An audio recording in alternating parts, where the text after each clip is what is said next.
तांबूस फुटता उधळलाली भूपाळी राम पारी दिशा नाही उजळल्या आल गोकुळ आपुल्या दारी निर्भेळ आणि सकस चवीच गोकुळ लई भारी निर्भेळ आणि सकस चवीच गोकुळ लई भारी चव आहे कोल्हापुरी गोकुळ लई भारी चव आहे कोल्हापुरी गोकुळ लई भारी गोकुळची दर्जेदार दुग्ध उत्पादने गोकुळ अस्सल चव कोल्हापूरची चव आहे कोल्हापुरी गोकुळ लई भारी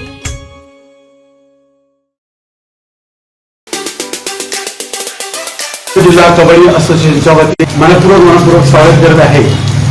आज ही पत्रकार परिषद बोलवण्यामागे मुख्य उद्देश की आज जिल्ह्याच्या कबड्डीची अवस्था अत्यंत दयनीय ही वेळण्यासारखी झालेली आहे आणि याच्यात मुख्यत्वे करून सफर होत आहेत की कबड्डी खेळणारे सगळे प्लेयर, पण तो मूळ गाभा आहे आणि जर खेळाडूंवर अन्याय झाला तर पुढच्या संघटना असतील किंवा आपलं शासन असेल किंवा त्या माध्यमातून येणारे सगळे प्रकार हे निरर्थक आहेत, व्यर्थ आहेत।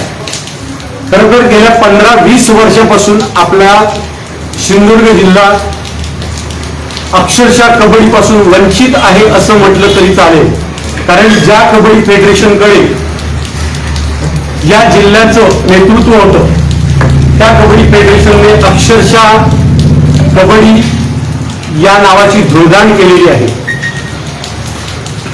कित्येक प्रकारचे अपहार, खेळाडूंवर अन्याय, खेळाडूंचा मिसयूज करणं, त्याच्यानंतर एकाधिकार वापरणं, पंचांवर अन्याय करणं, खेळाडूंची सोय न होणं, अक्षरशः घाणेरड्या अवस्थेत खेळाडूंना ठेवणं, शासनाकडून सगळ्या प्रकारे मदत मिळते, मग एवढा लाखो रुपयाचा निधी, करोडो रुपयाचा निधी ज्याचा यांनी हिशोब दिलाय ते पैसे गेले कुठे? आणि आज कबड्डी कुठेतरी सफल होते, आज कुठेतरी जिल्ह्यात मोठमोठ्या लेवलचे आयोजक आहेत त्यांचं आज खूप मोठं दुःख आहे की ही कबड्डी वंचित राहते, कबड्डीला कुठेतरी न्याय मिळत नाही। आत्ताच गेल्या वर्षी कबड्डी फेडरेशनचे संस्थापकीय सदस्य माननीय अण्णा केसरकर या व्यक्तीला अक्षरशः त्या लोकांनी मयत घोषित केलं आणि त्यांचं पीटीआर वरून नाव रद्द केलं।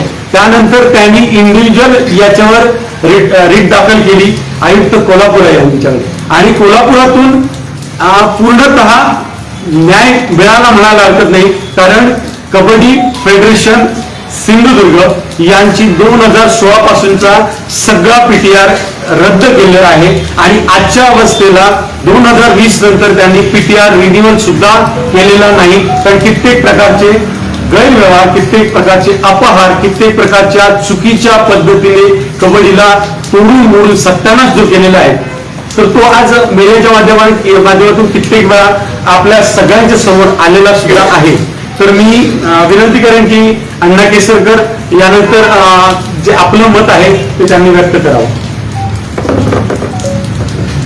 आज आपण या ठिकाणी सर्वजण कबड्डीची प्रगती व्हावी, कबड्डीला आलेले दिवस आणि कबड्डीची चालू असलेली दयनीय याच्यावरती विचार विनिमय करण्यासाठी पत्रकारांच्या समोर आपण आज आलेलो आहोत।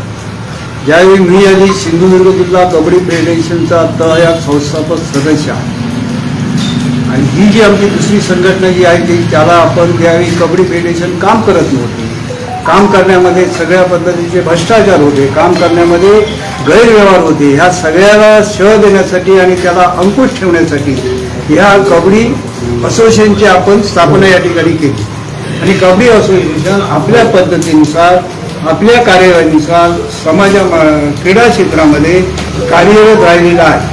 अनेक संघर्ष, अनेक गोष्टीमध्ये खेळाडूंना प्रोत्साहन देणे, खेळाडूंना चांगल्या थरावरती नेऊन पोहोचवण्याचं काम कुठच्याही न्यायपालिका असेल ते करण्याचं काम केलं।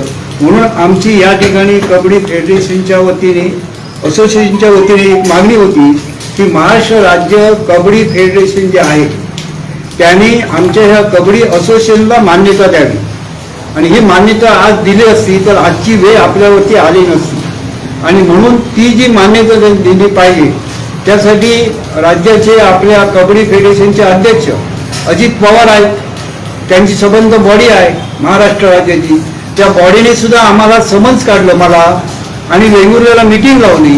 कमिटीचे 4 सदस्य आले, त्यांच्यासमोर आमचं म्हणणं आम्ही मांडलं. समोरची दुसरी ज्याने विरोधी पार्टी म्हणून ज्या ह्याच्यामध्ये काम करतात त्यांनी आपली बाजू मांडली. म्हणून महाराष्ट्र राज्य कबड्डी फेडरेशनकडनं आमची अपेक्षा होती की आम्हाला न्याय मिळेल, पण तो न्याय ह्या क्षणापर्यंत आम्हाला मिळालेला नाही. आमचं म्हणणं ऐकून घेऊनही आम्हाला त्या ठिकाणी न्याय दिलेला नाही.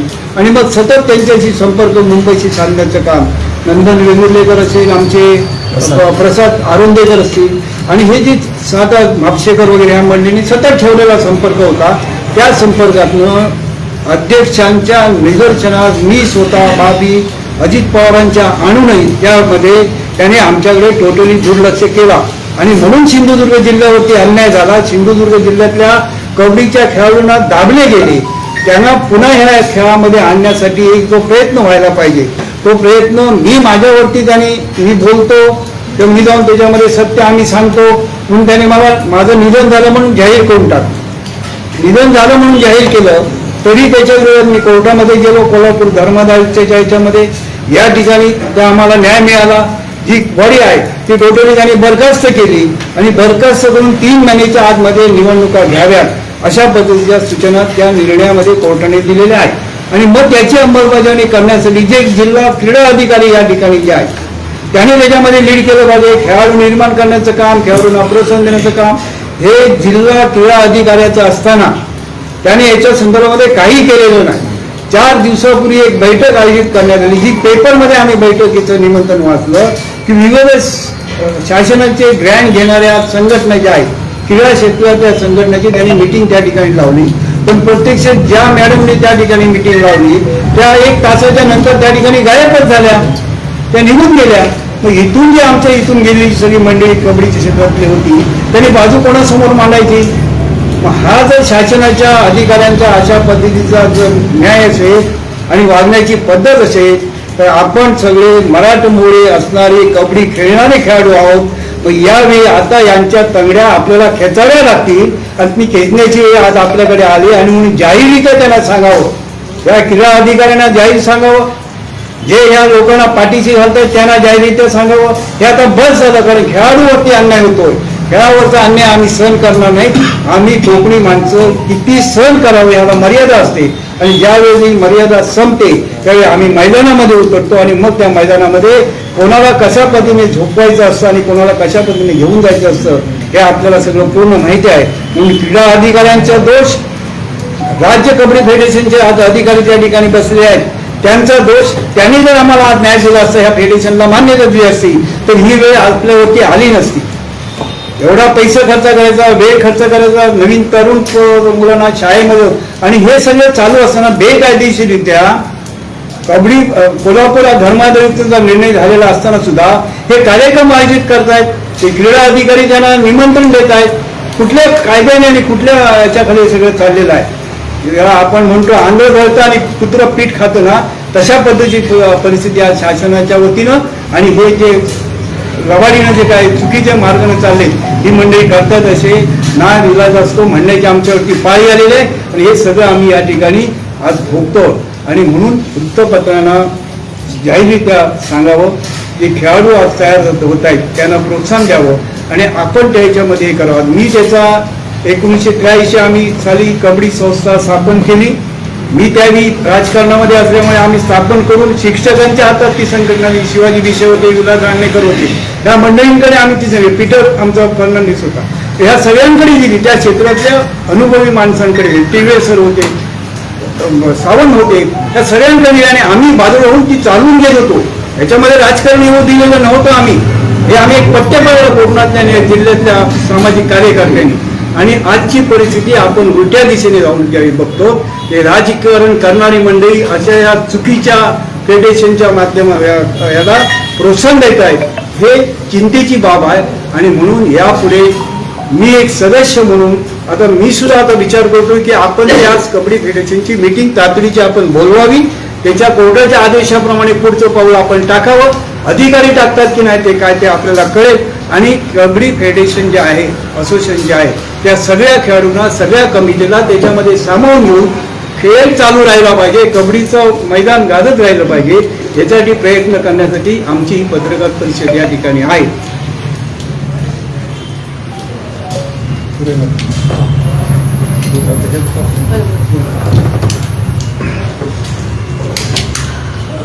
आज जिल्ह्यातले सर्व दिग्गज लोक म्हटलं तरी चालेल, जे खेळासाठी डेडिकेटेड असं काम वर्षानुवर्ष करतायत आणि ते सगळेजण आज लांब लांबून इथे आलेले आहेत.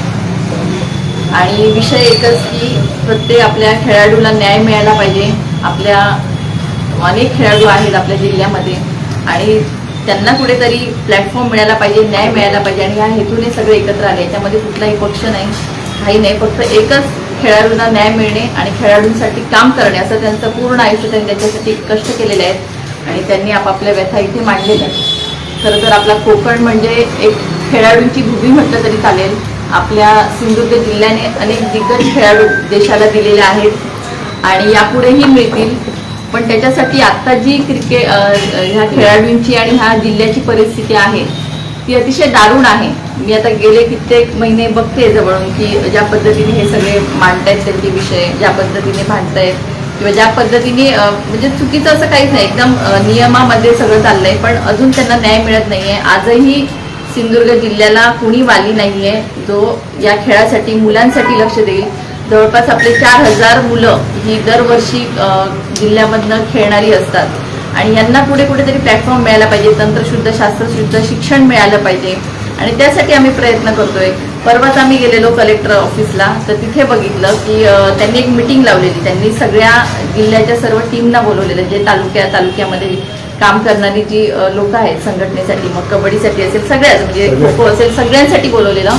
पण त्यांनी निमंत्रण असं दिलंच नाही. त्यांनी एक फॉर्मॅलिटी म्हणून हे सगळं काम करतायत. फक्त 2च संघटना दिली, त्यातली फक्त आपली सावंतवाडी इथली सगळीजण आलेले कबड्डीची लोक होती, बाकी कुठल्याच खेळाची आली नव्हती. हे का प्रत्येकाला काम करायची इच्छा आहे, प्रत्येकाला आपल्या विद्यार्थ्यांसाठी मुलांसाठी काम करायचंय, पण आज अधिकारी सिरियसली घेत नाहीयेत. म्हणजे तिथे त्यांनी प्रत्येकाला इन्व्हिटेशन दिलं पाहिजे. त्यांनी फक्त एक छोटीशी बातमी पेपरमध्ये आली आणि तुम्ही या असं नसतं. मग प्रत्येक संघटनेला बोलवलं पाहिजे, ते सिरियसली घेत नाहीये. त्यांना फक्त त्यांची एक जबाबदारी कशी पेपरवर लिहून झटकायची एवढंच माहिती आहे. आणि हे सगळं का घडतंय, हे अधिकारी एवढं बेजबाबदार आणि निष्क्रिय का झाले, त्यांना कोणाचा वरदहस्त आहे, हे कशासाठी असं वागतं, त्यांना विचारणारं कोणीच नाही.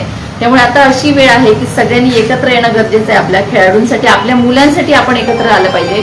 मग तिकडे सगळं बाजूला ठेवून आपण एक नागरिक म्हणून जे मुलांसाठी आपण काम करू, कष्ट करू आणि त्यांच्यासाठी प्लॅटफॉर्म निर्माण करून देऊ. आज कितीतरी मुली आहेत, त्यांना बऱ्याच इश्यूज आहेत, त्या मुलींचे प्रॉब्लेम्स आहेत ना. खेळाडू तिथे क्रीडा संकुलात मी बघितलं टॉयलेट्स नाही आहेत, स्वच्छतागृह नाही आहेत, मुलींना ज्या सोयी सुविधा बेसिक पाहिजेत त्या पण नाही आहेत. मग पालक तरी मुलींना कसं पाठवणार पुढे ना. चांगले शिक्षक आहेत, मग पालकांना कष्ट घ्यायची तयारी आहे. मी बघितलं आपल्या कोकणातले म्हणजे सिंधुदुर्गातले अनेक पालक मुलांसाठी पाहिजे तेवढे कष्ट करायची तयारी आहे. जर एखादा मुलगा क्रिकेट खेळतो तर त्याच्यासाठी ते दिवस रात्र तिथे जातात, त्याला कोचिंगला सोडतात. खो खो खेळत असेल, कोणाला अजून कशात आवड असेल, तर पालकांची कष्ट करायची तयारी आहे. पण आपल्याला कुठेतरी आपल्या जिल्हा कुठेतरी कमी पडतोय. म्हणजे राज्याकडनं मदत येत असेल पण ती इथे खाली पोहोचतच नाही. जिल्ह्याला अधिकाऱ्यांकडे येते पण खाली मुलांपर्यंत का नाही येत, प्रशिक्षण मुलांना का नाही मिळत. म्हणजे खूप विचार केला तर भयानक परिस्थिती अशी आहे. आता हे नुसतं आता आम्ही बघितलं शालेय क्रीडा स्पर्धा माहिती पुस्तिका 2019ला आली, ही दरवर्षी यायला पाहिजे आणि ती बंधनकारक असते. आज 2023, अजून इथे त्याच्यानंतर हे शेवटचं आहे. ह्याच्यानंतर 19, 20, 21, 22 3 वर्ष आली का, कधी आलेलीच नाहीये. मग हे का आहे, याची माहिती आपल्याला कधी मिळणार आपल्या पालकांना, मुलांना प्रत्येक शाळेमध्ये. हे पुस्तिका ही आली पाहिजे, ही आलेली नाही. ह्याच्यासाठी फंड आले असतील पण पुस्तक आलेलं नाही, हे का. मग ह्याच्याकडे कोणीतरी लक्ष दिलं पाहिजे आणि त्याच्यासाठी आपण सगळे एक जबाबदार आणि सुजाण नागरिक आहोत. तर प्रत्येकाने जबाबदारी ह्याच्यामध्ये लक्ष घातलं पाहिजे असं मला वाटतं.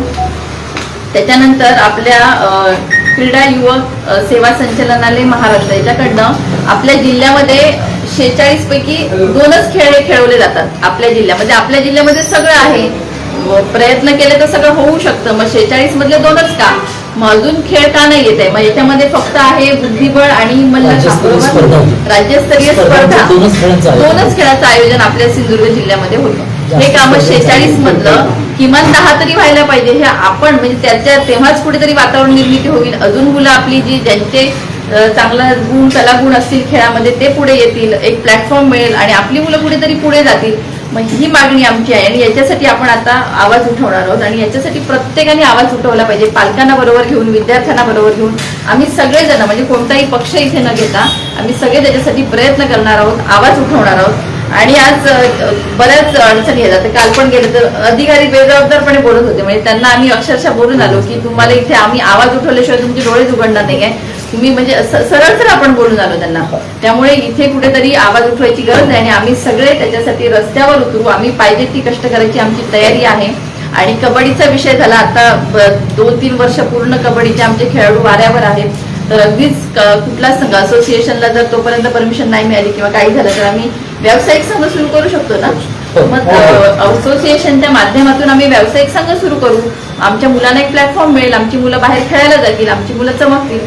हा एकंदरीत असा एक आम्हाला असं वाटतं की आम्ही सगळ्यांनी मिळून हे करावं आणि आम्ही ते नक्की करू. आणि तुमची साथ आम्हाला सगळ्यांना हवी आणि पालक पण बरोबर आहेत, खेळाडू बरोबर आहेत. तर आम्ही नक्की याच्यासाठी पुढच्या काळात काम करणार आहोत, आवाज उठवणार आहोत. सगळ्यांनी आता आपापले विषय मांडलेत. तर अजून काही असेल आमचे नंदनजी वेंगुर्लेकर बोलणार आहेत. तुमचा नेमका रोज कोणावर आहे? मागच्या कमिटीवर आहे की क्रीडा अधिकाऱ्यावर? ओव्हरऑल नेमकं स्पष्ट तुम्ही केलं नाही, दोघांवर आरोप केले. काय नेमकं रोज नेमकं कोणावर आहे आणि तुमची पुढची भूमिका काय असणार? तुम्हाला व्यावसायिक संघ स्थापन करणार, मग तो कशा स्वरूपाचा नेमका असेल ते सांगा. म्हणजे तर प्रयत्न करणार त्याची माहिती आम्ही आता सगळेजण आता हे ठरलं बोलता की व्यावसायिक संघ आपण करू शकतो ना. तर मग ते करू. आणि आता राज्य लेवलला आता समजा काही मदत हवी आहे तिथे अधिकाऱ्यांशी किंवा नेत्यांशी कुठल्या आम्हाला संपर्क करायचा असेल तर ती जबाबदारी तुम्हाला अधिकारी ऐकत नसतो तर त्याच्याबद्दल तुम्हाला काहीतरी करावं लागेल ना. पण आता जे शालेय क्रीडा स्पर्धा झाल्या त्याच्यात कबड्डीचे पण घेतले, ते कोणी आयोजन केलं? त्याला विभागानं केलं की जिल्हा कबड्डी? अजून स्पर्धा कोणत्या झालेल्या नाही, मांडगावला झाली नाही, फुटबॉलची आता कबड्डीची झाली आज. नाही, फुटबॉल सुरू आहे. मी सांगतो 1-2 मिनिटांमध्ये. सिंधुदुर्ग जिल्ह्यामध्ये इतर जिल्ह्याप्रमाणे सिंधुदुर्ग जिल्हा क्रीडा परिषद नावाची एक शासकीय कमिटी आहे, ज्याचे अध्यक्ष स्वतः जिल्हाधिकारी असतात आणि त्याचे सचिव हे जिल्हा क्रीडा अधिकारी असतात. आणि त्यामध्ये एकूण 22 जणांची कमिटी. एक महत्वाची बाब त्यातली खंत म्हणजे की त्या कमिटीवरती अधिकृत 2 क्रीडा संघटनांचे प्रतिनिधी त्यांनी घेतले पाहिजेत, जे अशासकीय सदस्य म्हणून असतात. तशीच दुसरी कमिटी आहे सिंधुदुर्ग जिल्हा क्रीडा संकुल समिती, जे आपलं जिल्ह्याचं क्रीडा संकुल आहे, जिथे आतापर्यंत 22 कोटी खर्च झालेत. प्रत्यक्षात तिथं आजही कोणतीही व्यवस्था नाही. तिथं हॉस्टेल, बॉईज आणि गर्ल्स तिथे नावाला उभं केलंय, तिथं मेंटेनन्स नाही, ते बंद आहेत. कोणत्याही प्रकारचं मैदान त्या ठिकाणी उपलब्ध नाही, 400 मीटरचा ट्रॅकही उपलब्ध नाही. इंडोर गेमसाठी सुद्धा तिथं बॅडमिंटनचं साधं त्यांचं नेट सुद्धा त्या ठिकाणी उपलब्ध नाही. 2 मुद्दे महत्वाचे आहेत की जिल्ह्याचं क्रीडा क्षेत्र चालतं कुठल्या यंत्रणेकर? जिल्हा क्रीडा परिषद आणि जिल्हा क्रीडा संकुल समिती. क्रीडा परिषदेच्या अंडर प्रत्येक तालुक्याला तालुका क्रीडा बहुविभाग आणि जे अधिकृत शिक्षक त्या शाळेमध्ये कार्यरत आहेत असे 92 शिक्षक आहेत, ज्यांचं दरवर्षी क्रीडा प्रशिक्षण शिबिर हे जिल्हा क्रीडा विभागामार्फत घेतलं पाहिजे. सुदैवाने 3 वर्षानंतर ते याच वर्षी सावंतवाडीमध्ये अच्युत भोसले इंजिनिअरिंग कॉलेजमध्ये ते पूर्ण झालं. म्हणजे 238 माध्यमिक शाळा आणि 92 क्रीडा शिक्षक ही जी तफावत आहे ती आधी भविष्यात दूर झाली पाहिजे. कारण आमच्या जिल्ह्यामध्ये माध्यमिक शाळेत म्हणजे 5वी पासून जर 10वी पर्यंत पकडले तर 35,000 पेक्षा जास्त विद्यार्थी आपल्या सगळ्या 238 शाळेमध्ये जे शिकतायत त्यामधले जबाबदारीने म्हणता येईल जो आमचा अधिकृत आकडा आहे 9 ते 9,500 खेळाडू हे तालुका स्पर्धा, जिल्हा स्पर्धांमध्ये सहभागी होतात. तर त्यातले ज्या वेळेला जिल्हा स्पर्धेला येतात तो आकडा जवळपास 4 ते 4,500 खेळाडूंचा असतो. त्यामधले 100 ते 125 खेळाडू हे आपले विभागीय स्तरावरती म्हणजे ज्या स्पर्धा जिंकतात, सांघिक खेळ असेल किंवा वैयक्तिक, असे जवळपास 200 ते 225 खेळाडू हे विभागाला जातात, राज्याला जातात आणि त्यातले 4-5 खेळाडू हे राष्ट्रीय स्तरावर जातात. कबड्डी असोसिएशन आणि कबड्डी फेडरेशनच्या व्यतिरिक्त जिल्हा क्रीडा अधिकारी जे कार्यालय आहे त्यामध्ये आजच्या घडीला त्यांच्या जिल्हा क्रीडा अधिकारी ह्या पोस्ट शिवाय 3 क्रीडा मार्गदर्शक आणि 3 क्रीडा अधिकारी असे 6 व्यक्ती त्या ठिकाणी नेमणं बंधनकारक आहे शासनाच्या GR प्रमाणे. प्रत्यक्षात तिकडे एकच माणूस तिथे कार्यरत आहे आणि त्या एकाच माणसाकडे जसं आपल्या 8ही तालुक्यामध्ये तालुका क्रीडा संकुल आहेत, जसं सावंतवाडीमध्ये 2 ठिकाणी तालुका क्रीडा संकुल होणार आहे, एकाच माणसाकडे 4 तालुका क्रीडा संकुलचा चार्ज दिलाय. दुसरे श्याम देशपांडे म्हणून जे तालुका क्रीडा संकुलचे अधिकारी आहेत त्यांच्याकडे रत्नागिरी जिल्ह्याचा जिल्हा क्रीडा अधिकारी म्हणून प्रभारी चार्ज दिलाय. म्हणजे प्रत्यक्षात जिल्हा क्रीडा अधिकारी कार्यालय हे फक्त 5 लोक चालवत आहेत आणि फार दुर्दैवाची बाब आहे. ही पुस्तिका सांगण्यामागचं किंवा हा जो चार्ट आहे शालेय क्रीडा स्पर्धांचा, आता 46 गेम जे आहेत, जी अर्थ 46 गेम जे आहेत, 46 गेम हे अनुदानित खेळांचे आहेत ज्याच्यासाठी शासन पैसा पुरवतं. ह्या 46 खेळांपैकी 42 खेळांच्या 21 खेळ संघटना आपल्या जिल्ह्यामध्ये कार्यरत आहेत आणि बाकीच्या 44 जे विना अनुदानित खेळ आहेत त्यामधल्या आपल्याकडे 22 संघटना आहेत. म्हणजे जवळपास 60 पेक्षा अधिक खेळ संघटना आपल्या जिल्ह्यामध्ये चॅरिटी कमिशनरकडे रजिस्टर आहेत. वास्तविक दरवर्षी सगळ्या जिल्ह्यांमध्ये जिल्हा क्रीडा अधिकारी, जिल्हा क्रीडा परिषदेच्या नावाने प्रत्येकाला वैयक्तिक पत्र पाठवलं जातं, ती मीटिंग घेतली जाते, राज्याचे पदाधिकारी त्या ठिकाणी येतात आणि त्या विभागामध्ये जो क्रीडा उपसंचालक आहे तो सुद्धा त्या ठिकाणी उपस्थित असतो. म्हणजे आमचे कोल्हापूरचे जे क्रीडा उपसंचालक आहेत ते ह्या मीटिंगला आलेच नाहीत कारण त्यांना कोणी कळवलंच नाही. महत्वाचा बाब तोच आहे की आता शालेय क्रीडा स्पर्धांचा जो सीझन आहे तो आजपासून प्रत्यक्षात सुरू झालाय. फुटबॉलच्या स्पर्धा माणगावमध्ये आज सुरू झाल्यात आणि जो जिल्हा क्रीडा स्पर्धांचा शेवटचा जो खेळ आहे आपला, जो जिल्ह्याचा होणार, तो 6 डिसेंबरला मैदानी खेळाने तो संपणार आहे. पण ज्या विभागाच्या स्पर्धा आहेत त्याच्या तारखा, राज्याच्या तारखा, त्यामध्ये तारखांमध्ये बदल होणार आहे. आक्षेप कोणावर आहे तर जिल्हा क्रीडा अधिकाऱ्यांवर स्पष्ट आक्षेप आहे की त्यांनी ज्या पद्धतीनं हा विषय हाताळला पाहिजे तो हाताळला जात नाही. अनुभवशून्य अधिकारी आणि पनिशमेंट केलेला अधिकारी जर आमच्या जिल्ह्याला सतत वेगवेगळ्या कार्यालयांना दिला गेला तर आमच्या जिल्ह्याचं क्रीडा क्षेत्र वाढणार नाही. आमची प्रमुख हीच मागणी आहे की सगळ्या 21 खेळ संघटनांना आणि क्रीडा मंडळ आणि आमच्या माध्यमिक आणि प्राथमिक शाळा यांच्यासाठी कार्यरत असलेल्या क्रीडा विभागाच्या 52 वेगवेगळ्या ज्या योजना आहेत, ज्या युवा धोरणाप्रमाणे बंधनकारक आहेत, क्रीडा धोरणाप्रमाणे बंधनकारक आहेत, त्यामधल्या फक्त 7 ते 8 योजना आपल्याकडे वापरल्या जातात. हे सगळं सांगण्यामागचं तात्पर्य एवढंच आहे, आक्षेप हाच आहे की जिल्हा क्रीडा अधिकारी जर सक्षम असेल तरच आमच्याकडे सगळ्या खेळांचा प्रचार प्रसार होऊ शकतो. चांगल्या दर्जाच्या विभागीय स्पर्धा, राज्य स्पर्धा जर आमच्या जिल्ह्यामध्ये झाला तर आमच्या त्या ग्रामीण खेळाडूंना तो खेळ बघता येईल, खेळामध्ये आवड निर्माण होईल आणि त्यामधून जिल्हा संघटनांच्या मार्फत भविष्यामध्ये राज्य संघटना आणि राष्ट्रीय संघटनांच्या स्पर्धा सुद्धा आमच्याकडे होऊ शकतील. मोगल शेवटची मागणी अशीच आहे की जिल्हा क्रीडा अधिकारी जर सक्षम नसतील, कर्तव्यात कसूर करत असतील तर त्यांची तातडीने बदली करावी किंवा त्यांचं निलंबन करावं अशी आमची प्रमुख मागणी आहे. तुम्ही शासकीय आमचे दिवसभरातले सर्व अपडेट्स, ताज्या घडामोडी आणि थेट लाईव्ह पाहण्यासाठी सबस्क्राईब करा, लाईक करा कोकणचं नंबर 1 महा चॅनल कोकण 7 लाईव्हचं YouTube चॅनल.